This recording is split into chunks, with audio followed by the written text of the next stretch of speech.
नमस्कार मैत्रिणींनो. तर आज बनवणार आहे झणझणीत कोल्हापुरी मटण आणि हे बकराचं मटण आहे बरं का.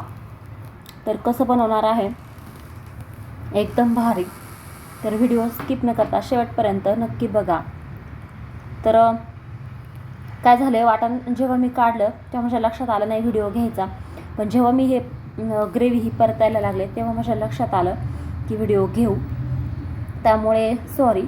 तर काय काय घातलं ते मी सगळं सांगते. तर इथे आता मी मटण शिजून घेतलं आहे. अगोदर जिरी आणि हिंग हळद मीठ टाकून 4-5 शिट्ट्या घेतल्यात. कुकरमध्येच टाकलं होतं शिजण्यासाठी. छान असं मऊसूत शिजून घेतलं आहे.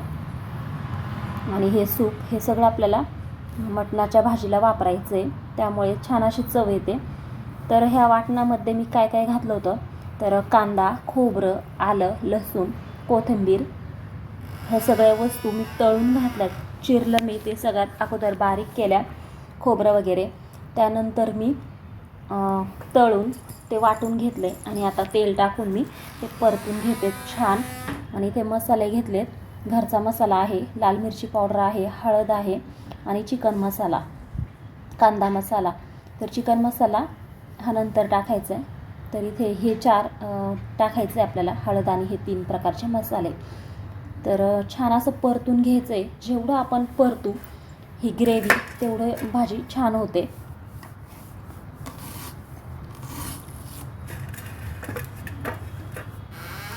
आणि अगोदर मी ही ग्रेव्ही परतली, कारण जर आपण अगोदर टाकला तेलात तर त्याचा फ्लेवर कमी होतो, त्यामुळे मसाला हा नंतर ॲड करायचा आहे.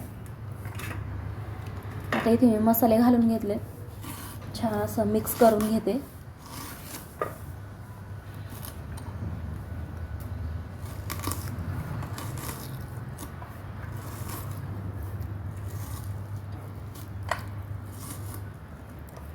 चवीनुसार मीठ घालून घ्यायचे.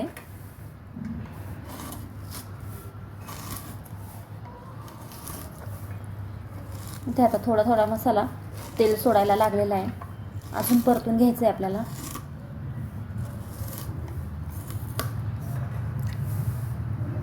आणि मी ह्या मसाल्याचं मी रस्सा पण बनवणार आहे आणि फ्राय पण बनवणार आहे, पुढे दाखवते मी. तर इथे अर्धा मसाला मी काढून घेतला आहे परतल्यावर. त्यामध्ये मी चिकन मसाला जो आपण रेडीमेड आणतो तो घातला आहे. आणि जे अर्ध वाटण आहे त्यामध्ये मी सुक्कं बनवते आणि अर्ध्या वाटणामध्ये रस्सा.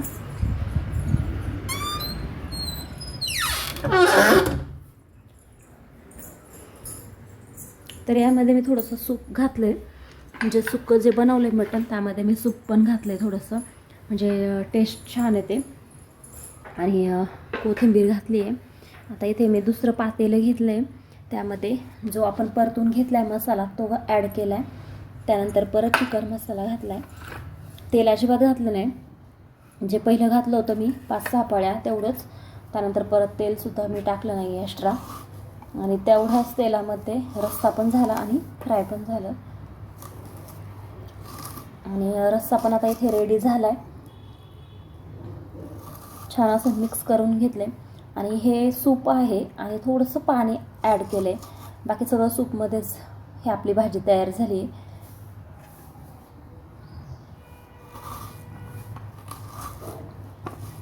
आणि कोथिंबीर घालून घेतली आहे. आणि हे सुक्कं बघा किती छान झालं आहे, सुक्कं मटण. ह्या पद्धतीने नक्की करून बघा. कोल्हापुरी स्टाईल आहे हे मटण.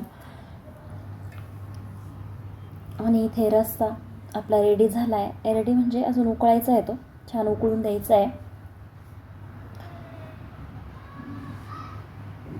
आणि हे बाजरीच्या भाकरीसोबतच छान लागतं, भाताबरोबर पण चांगलं लागतं, पण चपातीबरोबर एवढं चांगलं नाही लागत. छान असं उकळून घ्यायचं आहे. तर व्हिडिओ आवडला असेल तर चॅनलला सबस्क्राईब नक्की करा. धन्यवाद.